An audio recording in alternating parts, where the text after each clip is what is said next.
Hi, all, and thanks again for joining us for day 4 of our Sustainability Virtual Week event. In this session, we're going to be looking at collaboration, specifically trying to understand how collaboration, both within industries and sectors, but across a much broader spectrum of private sector, public sector actors, can help to confront some of the major challenges that we're facing as part of the climate crisis. So, to delve into this very big topic, I'm thrilled to introduce our 3 speakers for today. First, I'd like to introduce Douglas Lamont, Chief Executive for Innocent Drinks. Douglas has been Chief Executive since 2003 there and is now overseeing the business, Europe's leading chilled drinks brand. Second, I'd like to introduce Guy Granger, the EMEA Chief Executive for Jones Lang LaSalle, a real estate services firm, where Guy oversees 80 offices around the world, and Pascal Watley, the Global Vice President for Research and Development and Sustainability for Label and Graphics Materials at Avery Dennison. Avery Dennison is, of course, a worldwide leader in adhesive technologies, display graphics, and packaging materials. So all the components that go into those. So we've got representatives, thankfully, here today from 3 key industries that do have a footprint, obviously, in the global emissions sphere, but also 3 leaders here with us today, helping to push forward and come up with innovative solutions to confront the challenges that we all face. So thank you all again for joining us today. You've got a lot to share with us, and we've got lots of questions, so let's dive straight in. And perhaps I'll start with you, Douglas. Can you give us a sense of some of the major sustainability challenges that you are facing within your industry and how you've had experience with collaboration being effective in confronting them? Yeah, so the 2 big issues facing us as an industry and as a business, first of all, clearly around carbon emissions.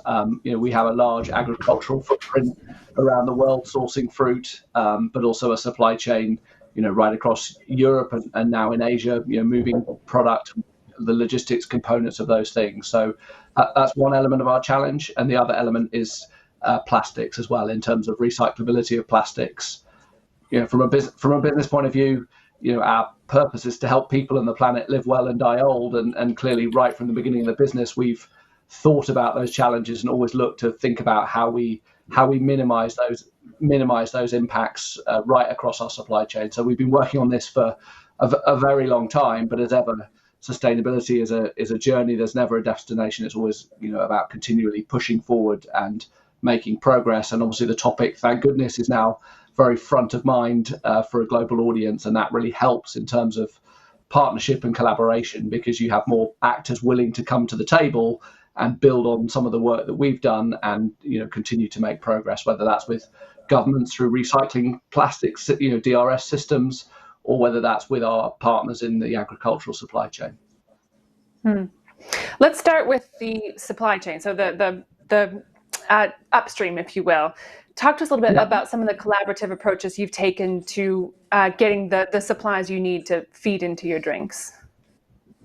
So a couple of good examples, I would say. First of all, whilst we're a relatively small player, we've always sort of believed in the hydraulic effect of change. And we've got examples in our strawberry supply chain where, whilst we were probably less than 1% of the strawberry take from the region in Spain, the water being used was causing major issues for the environment, for biodiversity of the area. We started a project in collaboration with some of the bigger players, but we led it, even though we were the smallest player, generated change, and then others come on board, and you can really escalate that change up. So what we've always tried to do is prove case studies at a small scale, and once you've got those initial case studies proven, what we found is that collaboration quickly follows, because people can see it will work. So even though we're small, we think we're mighty by sort of getting case studies off the ground and then bringing others with us. From a production perspective, we're building an incredibly large production facility in Rotterdam right now, with the aim for it to be the world's most sustainable food and drinks factory. We're trying to get carbon emission. Well, it will be a net zero factory, and on a windy and sunny day, we'll be completely off grid for a very, very large site. We've got there because we've got incredible collaboration from all the partners, both in terms of the equipment suppliers, committing to try new approaches, the design partners really helping us design the site to minimize energy usage in the first place. And then obviously our agricultural partners, committing to the location and all the rest of it. So just two big examples of how we're going about it at Innocent. Great, thanks. Douglas, maybe Guy, let's turn to you and turn to the real estate sector and building and construction, perhaps writ large. What are some of the major sustainability challenges you're facing, and how has collaboration helped to tackle those?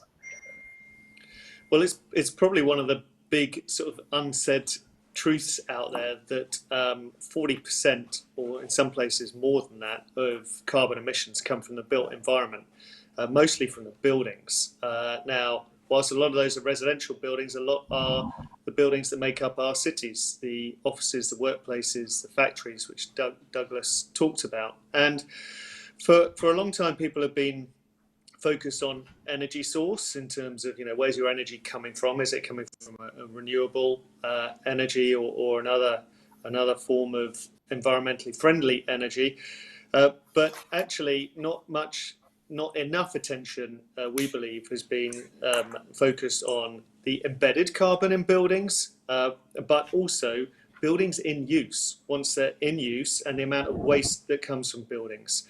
And that's absolutely enormous. So it's not just about trying to focus on reused concrete or trying to get sort of cement out of the supply chain. It's also about what happens to that building once it's open. I mean, many buildings out there, so majority of buildings, are simultaneously being cooled and heated at the same time because they've got inefficient and old-fashioned systems. And I think technology can really help us to create smart buildings so that when they are being used, they're being utilized really efficiently. So they're using less energy.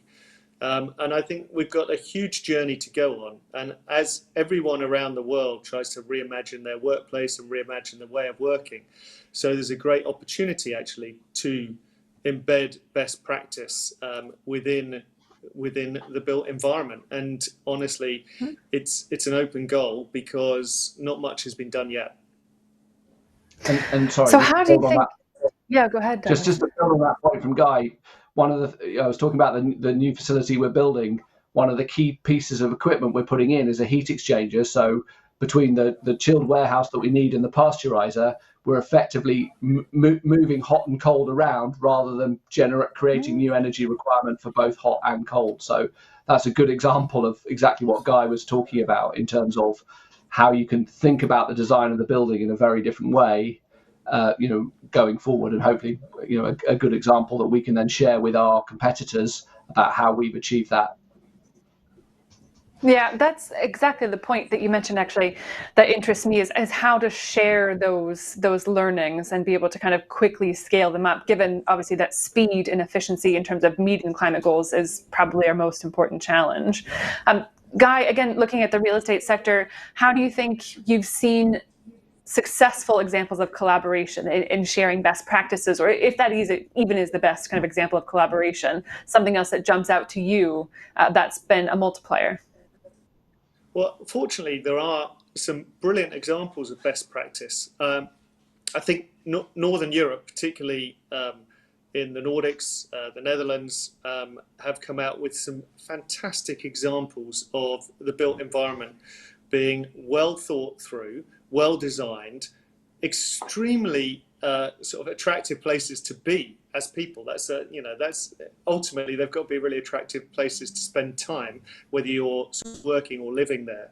And I think what they've looked at is the model, which Douglas mentioned around the supply chain, which is historically and traditionally most, particularly when you're looking at developments, most of the supply chain and most of the stakeholders are focused on cost being the driver. In other words, reduce the cost as much as possible to create this space. But in the future, and what they've done in lots of places, is to actually focus on value as the proposition. And sometimes the suppliers have to pioneer new practice, but they know that they scale it. And I think there's a lot of demand from suppliers and the supply chain generally to rethink this. so that they then can differentiate going forward. But you have to find a way of changing the model so that they're part of creating value and that they have a bit of skin in the game on that value as well.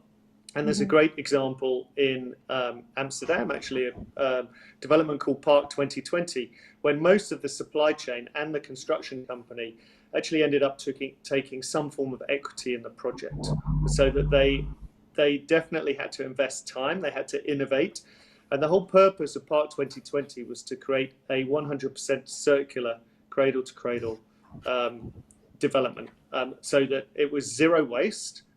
And all of the materials used were either reused or repurposed materials. And it can be done. And it's commercially extremely successful, because guess what? Companies want to be located there. They want to have their offices there because their people absolutely love working there. So it is very much value driven as opposed to cost driven. But in a capitalist society, that is very, very hard model to break. And it takes sort of brave companies to do it. Yeah, necessarily. And being able to show the value derived from taking that risk and being the first to do it, hoping obviously that something's yet to come. I think it's an interesting model you suggest, where every single stakeholder gets physically invested rather than just mentally invested, helping to make sure that it's seen across the spectrum of everybody who needs to be involved. Interesting points to come back to there in a moment. But first, I'd like to pivot to Pascal from the packaging industry. What, again, sort of major sustainability challenges are you facing, and any outstanding examples of collaboration? Yes, sure. I think at Avery Dennison, we have built a number of significant partnerships over the years, and we continue to build, and collaboration is definitively at the heart of our vision to address innovation and, of course, sustainability throughout the supply chain. And absolutely paramount to address complex challenge of climate change and circularity.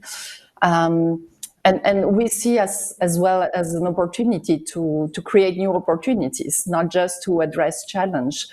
I think for me, there are different ways to collaborate, and every company have experience in collaborating in product or innovation with customers, suppliers, university.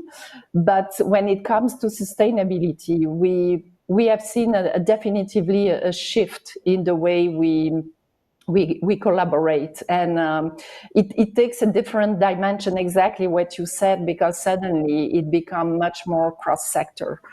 And if I take our experience in 2015, we set very ambitious sustainability goals to tackle the climate, material, communities, and transparency.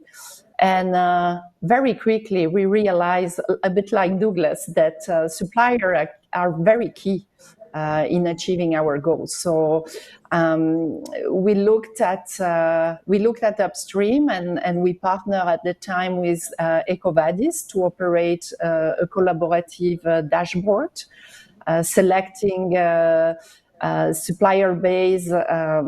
And make sure that we select our suppliers based on their environmental and social performance, but also to really help them with best practice, help them with the necessary improving tools, really to make sure that we can advance the journey, and definitively we can help to advance the sustainability and impact the climate.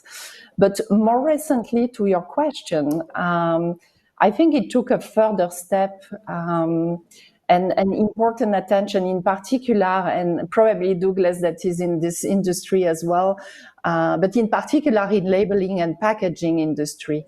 We see consumer more and more informed of the impact of waste, and of course they expect from brands to be good corporate citizen and to be transparent, not only on the product, but also the packaging and also the end of life of the product, for sure. So definitively this has been amplified by regulator. If you think about Europe, setting the tone with very ambitious target, 55% of plastic packaging recycled by 2030, plastic bottle they need to be 30% recycled content. So definitively we want it to be absolutely part of that journey and to continue to lead our industry in this space. We have been inspired and we want to deliver innovation that advance the circular economy. We wanted to provide a portfolio of label products to enable all single use of plastic consumer packaging and garment to be recycled. And we set very ambitious targets, 100% of our portfolio offering. So to tackle the challenge, we immerse in the ecosystem to learn and understand this recycling aspect and all this of packaging across the entire value chain. And wow, we realize this is a very, very complex topic. Suddenly you do not play in your own industry. It's even not your circle of influence. You realize this touches very different players, people you have not been in touch before, and this makes it much more challenging. Yes, surely. I wanted to pick up on the point that you mentioned about consumers being such a powerful force for changing the way that business is done. Pascal, where do you think that the impetus is coming from for this sustainability drive? Do you see it coming more from consumers or more from government? Who's driving that push for collaboration and coming up with new solutions? Yeah, I think you have different influencers in different regions. If you think about Europe, definitively the legislator has a very huge influence in the packaging because they set this very ambitious target. So this becomes suddenly a very big and complex problem. And it's a real call for collaboration. And I think Europe wanted to say, these are the targets. You, the industry, now you figure out how you are gonna manage, we count on you to find a solution. And it's very difficult because suddenly the magnitude of change is so ambitious that it goes beyond an individual player and what just one company can accomplish. You have no other choice. Yeah. Yeah, I think I think you're right, Pascal, that it definitely depends on where you are as to how much the government regulation or direction is getting involved. I'll be interested to hear what Douglas says, but in our world, it's the consumer is pushing it. And it's not even consumer being the sort of corporate, it's the individual, it's the employee. Like, we're seeing who knows how we'll come out of this particular crisis, but the one thing that's definitely happening is that workplaces are being reimagined. And part of that reimagining is the demand from individual employees, give me a good reason to go to work, right? Other than to collaborate and see my friends. And coming through that very high on the agenda is clean air, clean water, good food, a very comfortable environment to sit in. Actually, some of those things, natural light, some of those things that people can't get in their own home. And so I think there is very much the power of the individual that's coming through here. I mean, particularly being driven by a younger generation, but not only being driven by a younger generation. And that is really making every company, every big employer out there turn around and think, okay, there's something here. It's making every investor think, how are we investing? And I think it's having a real ripple effect, probably going slightly quicker than perhaps government regulation. But obviously I can only see one side of it. Douglas, have you had the same experience? Yeah, I mean, I would say building on that, I think it's really important as businesses and business leaders, we're not being seen to be dragged to the party. Innocent, our mindset has always been, how do we lead on these things? And building on what Guy said, we're a purpose-led business, and that's helped us attract talent that wants to see change, that wants to see wants to see progress, and that's fantastic, because then it's not a top-down message sort of making things happen. It's throughout the business thinking about how can we change things, how can we make things better.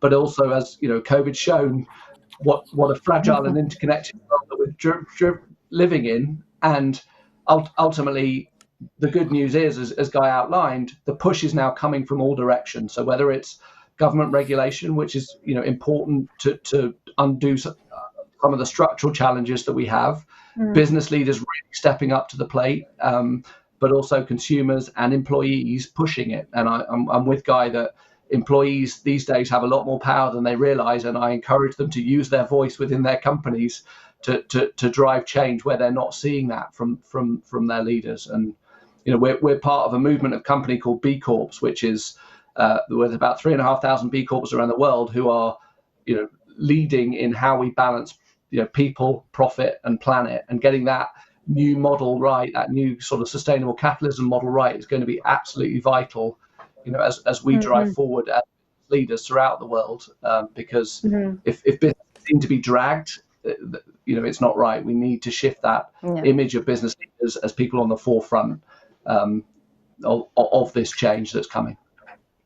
I think that begs the question then of competition, and how do you see that playing out? It might be slightly different than for Pascal and Douglas in sort of consumer goods on various levels of the chain than it would be for you, Guy. But do you see then, if each company is competing to seem like they've got the most ambitious goals, they're doing the most, and that forms part of a company's identity, a part of their reputation.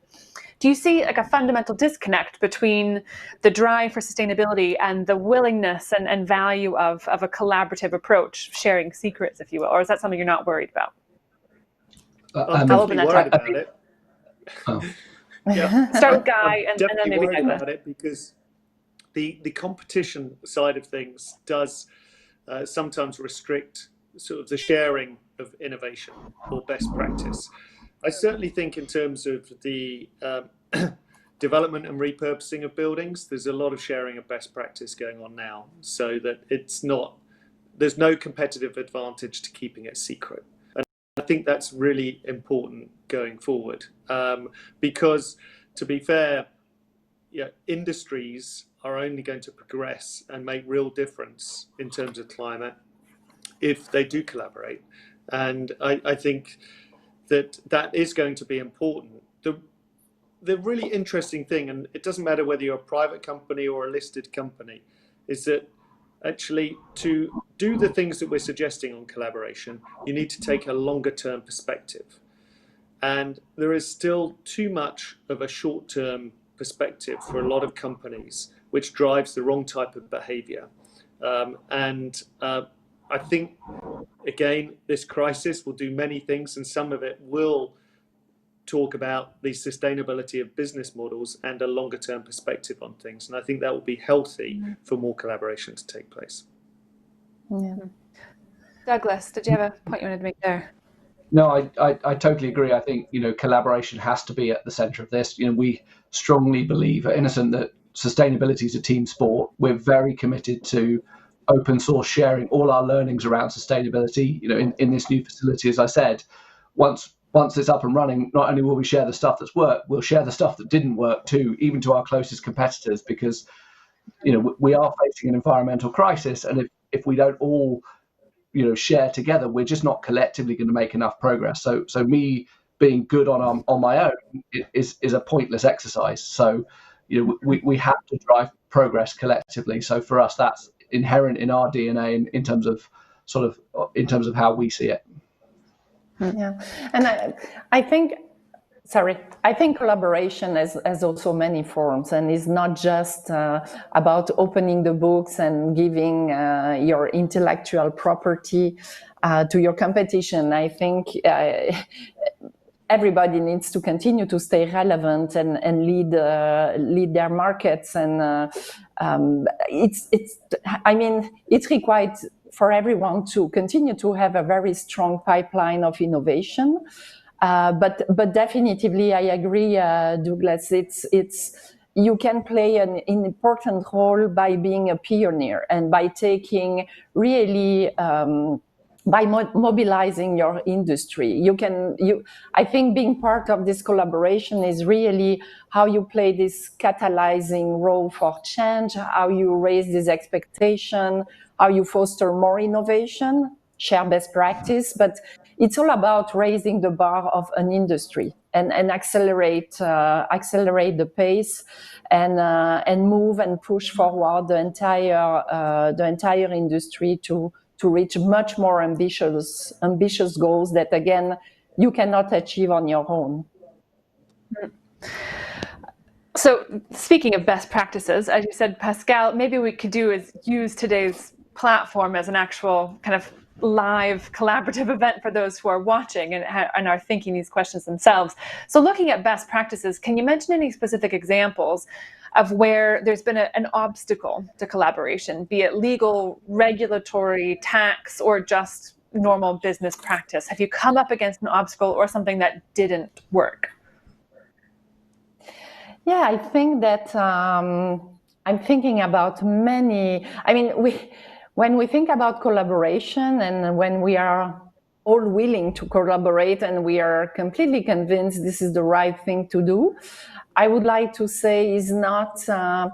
It takes a lot of. We used to say in Avery Dennison the 3C: the courage, the compromise, and the commitment. But you need the willingness to engage in the ecosystem. You need to have tough discussions. It's not easy. You need to put your ego aside. You need to listen a lot, to demonstrate empathy. You need to address roadblocks together. It takes a lot of compromise and effort. But I mean, for me, there is a logical path to collaboration. And if I can share best practice, yes, I have many examples where this collaboration suddenly go west and you try to bring back on track. I think the very important, if I can share my experiences, you need to have and to state a purpose. I mean, collaboration are there really to reach goals that you cannot achieve on your own. So what does it bring to you and your partners? You need to share a common vision and common objective. You need to look in the same direction, otherwise the collaboration is not going to fly. I think very important in a collaboration is to find the right partners. You need to find complementary partners. It's complementary in capabilities, in experience, in skills, because this will enable you to innovate. And very important, maybe my most important advice is to define the scope of the partnership. I saw many collaboration where we miss this step. And when it comes to competition and to make sure we can look at the long term of collaboration is what you define you own as objective versus what are shared objectives. And I think those 4 tips are a way to enable to navigate. So really important. Douglas, any kind of lessons from your own experience? I think building on choosing the right partners, I think obviously we live in a world where we have an agricultural supply chain that gets very fragmented very quickly, and that there are definite sort of concerns and approaches you want to take. For example, smallholders in Brazil, making sure that they're supported and protected in the right way through that supply chain is really important. But it takes all the players of the industry to come together. What we found was it was just too hard to get everybody in the same space to make progress. But then when we broke it up a little and got 4 or 5 key players together, we could, with the right group of people in the room, with the right resources and the right will to work with our suppliers in Brazil, make that challenge. So picking the size of your tent in terms of who you collaborate with, sometimes you start with the ambition of like, well, let's get everybody on board, and that gets very complicated very quickly. But 4 or 5, get the 50% on board, and then move forward from there is rather than spending all your time too much in the depths of trying to get the purpose statement written without action. How do you as quickly as possible get to action rather than discussion about what you intend to do? Yeah, the perfect is the enemy of the good. Guy, Indeed. lessons from your experience? Yeah, I think, I mean, we talked earlier about the amount of companies that are showing leadership, actual individual leaders there that are driving a true purpose-led model. But sometimes, and that leadership is really important, but sometimes it gets lost as you go further down a business or further down the chain. And there can be sort of blockers in the way because, and we've noticed that often procurement teams don't necessarily share the same type of purpose. That again, it still just all comes down to getting the cheapest possible service or partnership. And actually, when you look at the very sort of short term, if you really want to lead on this, then it is going to cost time and money in the initial instance. Over the long term, you're going to get value back in spades. But in the first instance, it's going to be more expensive, probably, the option that's the most sustainable option. And I think you have to have everyone to buy into that, everyone down, even within the same organization, to buy into that so that it is part of your model. You know, this is an investment for the future. It's not just about saving the planet. There is usually a very commercial long-term return strategy on this. But you have to get everybody in the chain to buy into it. And sometimes you get blockages because that leadership message and purpose just isn't bought into all the way down the organization. And that's a really important aspect. Yeah. Final question from me, not to, oh, sorry. Douglas, were you going to jump in? Build on that. I think actually the sustainability initiatives, to some extent, particularly when it comes to energy usage, are starting to have quicker paybacks than other things. So as again, we're looking at this construction project, whilst yes, we had to invest more capital in some of those things like heat exchangers, they actually improved the overall return of the project because they had such a direct link to energy removal within the site. So actually, to our shareholders, the business case looked better as a result of us getting even more focused around sustainability than worse. So I think the world is changing a little bit, and that outdated perspective, particularly around energy usage, of it'll just cost more, but you should because it's the right thing to do. Is shifting to people realizing it's the smart thing to do as well. So I see encouraging signs of that as well, which I think what Guy was alluding to as well. That is very encouraging. We need a little bit of that. Tagging right onto that, actually, I'd be keen to get your perspective on how you think that drive for sustainability and seeing the value of it will look in the wake of the coronavirus recession that we're seeing all around the world. And obviously, we're heading into a fourth quarter that's going to be very difficult for a lot of major economies. Are you concerned that short-termism will come back as a necessity just because we're seeing so many businesses struggle given the nature of the crisis we face?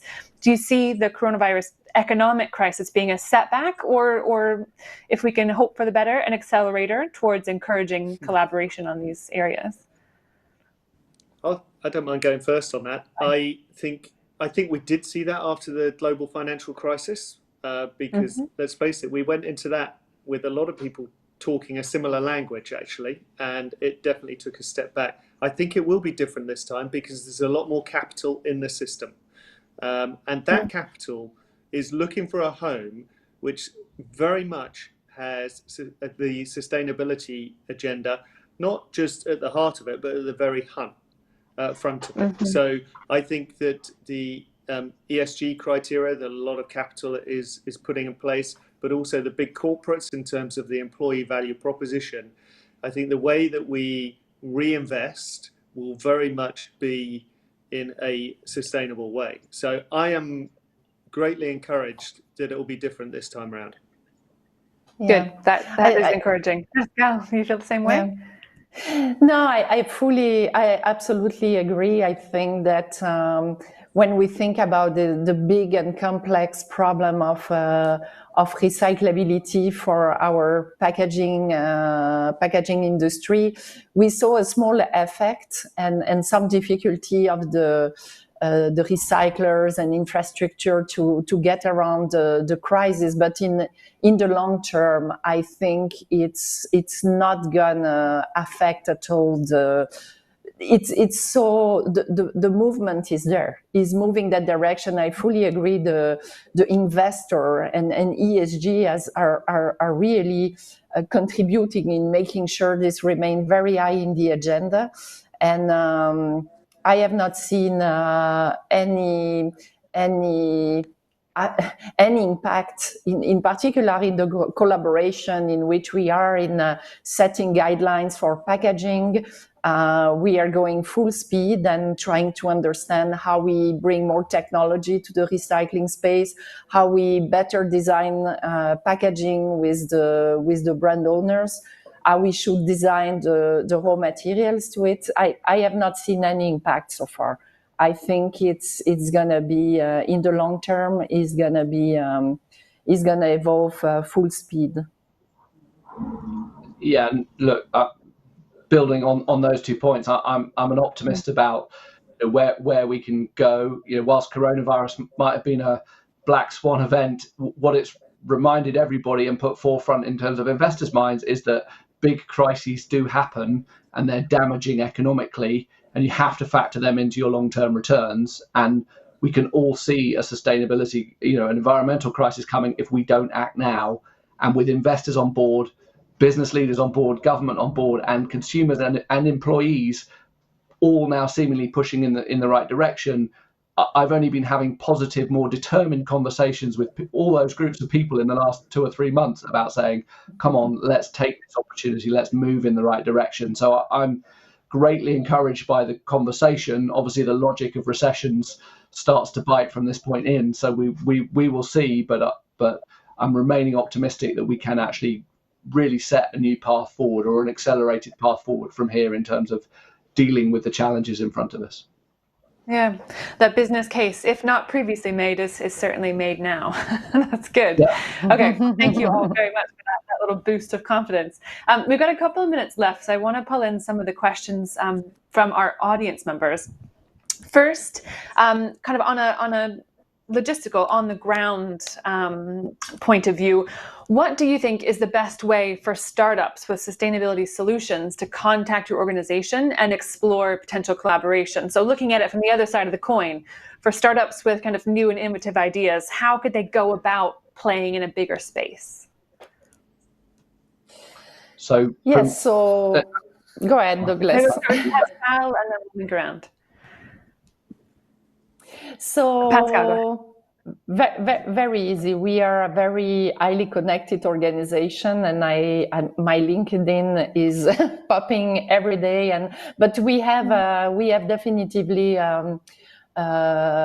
organized ourselves with an open innovation organization. So and we are more than happy to connect on the sustainability, very high topic for us. So yes, people can connect, and I will redirect them. Two thoughts from me. We have the banana phone, so you can call the banana phone. You can find the number on any of our products, so they can call that as a starting point. The second point, as a startup, I would say think about becoming a B Corp. Not only will help you think about how you set your business up in the right way, it's an amazing network of collaboration right across different industries. There's 3,500 companies, all coming from different places, with an amazing willingness to share learnings and best practice, because often, they're not competing and you don't have those issues. So I would say, contact us on the banana phone and think about becoming a B Corp. And Guy, from your perspective. Yeah, I mean, we set up a venture fund called JLL Spark to invest in prop tech companies, and the large majority of those have sustainability at the heart of them. I would say there is plenty of innovation going on. I think there's more capital going into sustainability products than mostly any other sector at the moment. So innovation and ideas potentially is not the challenge. The challenge is scaling it. So if you have got a product that is proven, the best thing is to try and plug it into a platform and scale it that way. And that's how we're trying to work with small innovative companies with technology ideas, is to plug them into our platform, which is across so many countries internationally, because that's the key to success, is scaling these ideas. Taking the idea and then communicating it abroad. Thank you all so much. We're running short of time. There's so much more that we could have packed in, but that was already an intense and tightly focused, very helpful session, I think, for thinking concretely about these sort of issues. So thank you all again so much for joining, spending your time, and offering those really helpful guidelines. I know there's a lot to take away from that. And I'll just finish by encouraging the audience to stay tuned for our next presentation from Steve Evans, the Director for Industrial Sustainability at the University of Cambridge.